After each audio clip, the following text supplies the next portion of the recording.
आप में से 90% लोग जो ये वीडियो देख रहे हैं उन्हें आयरन मैन के बारे में जरूर पता होगा, एंड उन 90% लोगों में से 95% लोगों को वो पसंद भी होगा। एमसीयू में जिसने आयरन मैन को सबका फेवरेट बनाया है, रॉबर्ट डॉनी जूनियर, वो खुद लोगों के फेवरेट है। मेरा खुद है यार, मैं शायद ही किसी और को आयरन मैन के सूट में इमेजिन कर पाऊंगा। Don't you dare, Robert Downey Junior हमारा फेवरेट है। और फेवरेट हो भी क्यों ना, जिस बंदे के बेटे से लड़कियां फ्रेंडशिप ही इसलिए करती हैं या करती थी ताकि वो रॉबर्ट डॉनी जूनियर से मिल सके, तो आप लोग समझ ही सकते हैं कि उस बंदे का क्या ही लेवल होगा। और बेटे की तो चांदी हो गई। क्यों रे छोकरे, पापा के चरण धोए या नहीं धोए, और धोए तो धोए, पानी पिया या नहीं पिया, तेरे पापा की कृपा है तेरे ऊपर, बाकी पापाओं से ज्यादा वो भी। खैर इतनी तारीफ काफी होगी, तो आज मैं इस वीडियो में आपको बताऊंगा आयरन मैन के 15 मोस्ट पावरफुल आर्मर्स के बारे में, जिसमें से कुछ उसने मूवीज में पहने हैं और कुछ बस कॉमिक्स तक ही सीमित रह गए हैं। और कुछ आर्मर्स तो इतने पावरफुल हैं कि शायद ही उनका कोई मुकाबला होता। तो जानना चाहते हो उन आर्मर्स के बारे में, तो वीडियो को एंड तक जरूर देखना।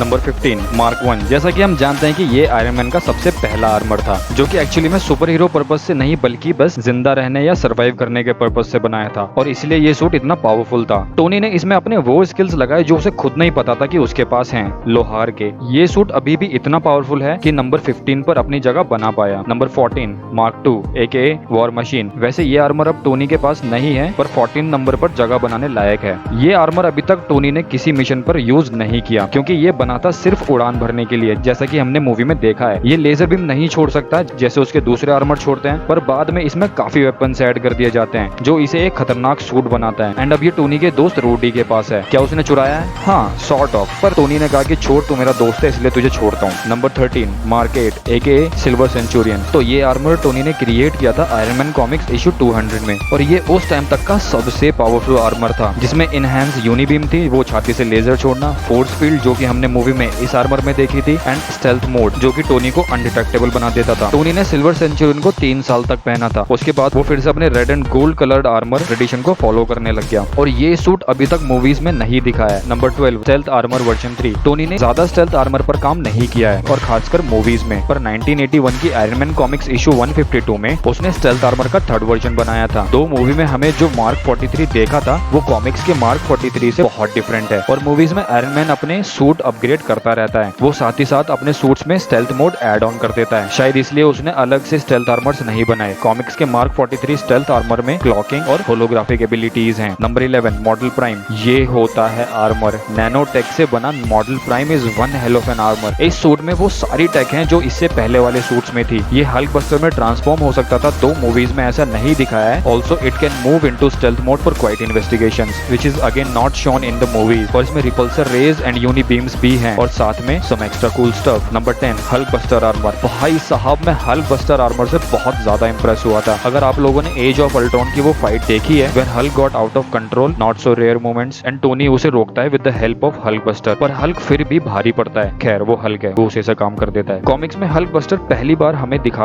आयरन मैन कॉमिक्स 304 में, जब हल्क एक प्लांट को डिस्ट्रॉय करने की कोशिश करता है जो कि गामा बॉम्ब्स बनाती है, जिसे अब टोनी एक्वायर करता है। उस फाइट में भी टोनी हारा जाता है, और उसके बाद से हल्क अपने आप को और पावरफुल करता रहा है, इतना कि अब उसने बाहर आना ही छोड़ दिया है। बहुत घमंड है। खैर जोक्स अपार्ट, टोनी का कोई आर्मर हल्क का मुकाबला नहीं कर सकता, और अब कोई है भी नहीं आर्मर बनाने के लिए। Number 9 cold iron armour. ये भले ही दिखने में उतना खतरनाक ना लगे, पर ये आर्मर इंसानों से नहीं बल्कि मैजिक रियल में वहाँ के बींग्स इंटरेक्शन के लिए बना है। ये एक रेगुलर आर्मर ही था जब तक इसे मैजिशियन शेवॉन हेल्डेन ने अपने मैजिक से बदल नहीं दिया और इसे डार्क एल्व्स के लिए खतरनाक बना दिया। ये सूट कोल्ड आयरन से बना है, जो कि डार्क एल्व्स की कमजोरी है, और ये नंबर 9 पर इसलिए है क्योंकि ये सिर्फ मैजिक रियल्स में ही नहीं बल्कि नॉर्मली भी अटैक कर सकता है। नंबर 8 फिंग फैंग फूम बस्टर। भले ही मूवीज में आयरन मैन और फिंग फैंग फूम आमने सामने ना आए हो, पर कॉमिक्स में ये दोनों एक दूसरे के क्लासिक एनिमीज हैं। फिंग फैंग फूम एक ड्रैगन रेस का मेंबर है जो अर्थ पर उसे कॉन्कर करने आए थे, एंड फूम उनमें से अकेला ही बचता है, और उसी से लड़ने के लिए आयरन मैन ने फिंग फैंग फूम बस्टर बनाया था। और ये दिखने में काफी हद तक पावर रेंजर्स के मेगाजॉर्ड जैसा लगता है, और अगर हमें ऐसा कुछ शैनची की मूवी में देखने को मिल जाए तो क्या ही बात हो यार। Number 7 Thor buster armour. What makes Tony the smartest super hero? वो अपने टीम मेंबर्स के लिए भी तैयार रहता है। कहीं ये बुरे बन गए तो? एक मिनट, ये चीज मैंने किसी और सुपर हीरो में भी देखी है, बैटमैन।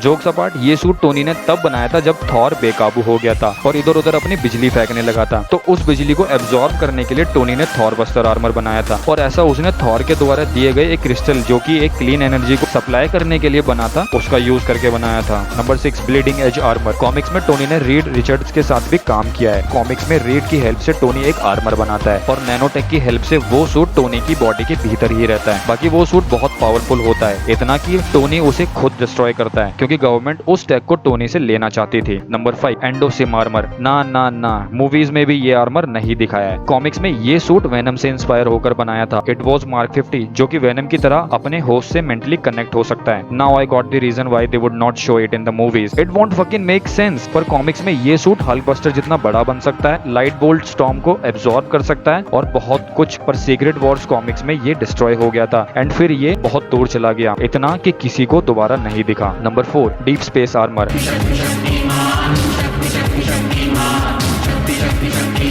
क्या यार, ध्यान से देखो इस आर्मर को, ये शक्तिमान जैसा नहीं लग रहा क्या? यार मेरे को तो लग रहा है, पता नहीं क्यों। तो ये सूट टोनी ने गार्डियंस ऑफ द गैलेक्सी के साथ स्पेस में ट्रैवल करने के लिए बनाया था ताकि वो स्पेस में चल रहे इवेंट्स को और बेहतर तरीके से समझे। प्लस इस सूट की हेल्प से वो दूसरे सूट्स को भी कंट्रोल कर सकता था ताकि अर्थ पर कोई लल्लू पल्लू ये ना सोचे कि टोनी तो स्पेस में है, चल तबाही मचाते हैं बे, वो पिछवाड़ा तोड़ देगा तुम्हारा। Number 3, Iron Lad. जैसे कि मैंने अपनी लास्ट वीडियो में बताया था, Nathaniel Richard aka Kang past में आता है अर्थ 6311 से अर्थ 616 पर एक सूट पहने जो बहुत रिजेंबल करता है आयरन मैन के सूट से। ये आर्मर स्टार्क की टेक से काफी एडवांस टेक से बना था जो उसे सुपर स्ट्रेंथ देता था और तो और इसने एवेंजर्स की सिक्योरिटी को भी हैक कर लिया था। एंड आयरन लैड को ट्रेवल इनटू टाइम, इसी से इंस्पायर होकर टोनी ने सेम नेम से एक आर्मर बनाया था। Number 2, anti Celestial armour aka the God Killer. ये आर्मर टोनी ने डार्क सेलेस्टियल से लड़ने के लिए बनाया था। अगर आपको सेलेस्टियल्स के बारे में नहीं पता तो सेलेस्टियल्स एक कॉस्मिक एलियन रेस है जिसने इटरनल्स को बनाया है, उसी की एक डार्क रेस भी है डार्क सेलेस्टियल्स। उन्हीं से लड़ने के लिए टोनी ने एंटी सेलेस्टियल आर्मर बनाया था और इसे सबसे दूर मार्स पर रखा था। This armour was used in Jason Aaron's Avengers and ये आर्मर डार्क सेलेस्टियल्स को अच्छी टक्कर दे चुका है। पर टोनी को ये आर्मर डिस्ट्रॉय करना पड़ा क्योंकि a bunch of Dark Celestials attacked Tony at once. Number 1, the God Buster armour. Tony एक बार वर्चुअल रियलिटी से एस्केप करते हुए अपने आप को इतना पुश करता है कि वो अपनी ही क्रिएटिविटी लेवल के एक अलग स्तर पर पहुंच जाता है। उस क्रिएटिविटी का यूज करके वो Mark 63 aka the God Buster बनाता है। ये आर्मर इतना पावरफुल था कि टोनी को इसे पर्पस सर्व होते ही डिस्ट्रॉय करना पड़ा था। इस आर्मर की बैक पर एक मैसिव कैनन था and it was made to destroy the motherboard, जिसके अंदर फंस के Tony was able to achieve another level of his creativity. पर बाद में टोनी का स्टेप ब्रदर उसे कॉपी कर लेता है एंड सेम आर्मर बनाता है। तो ये थे दोस्तों वो सारे आर्मर्स जो टोनी के मोस्ट पावरफुल आर्मर्स में काउंट होते हैं। इनमें से कुछ आर्मर्स को टोनी को पर्पस पूरा होते ही डिस्ट्रॉय करना पड़ा था क्योंकि उसे पता था कि अगर ये डिजाइन गलत हाथ लग गए तो उन्हें रोकना खुद टोनी के लिए भी मुश्किल हो जाएगा। आई होप आपको ये वीडियो अच्छी लगी होगी। इफ यस तो लाइक जरूर करें। Also comment down below which topic do you want me to cover in my next video and don't forget to subscribe. Thank you so much for watching and you guys are awesome.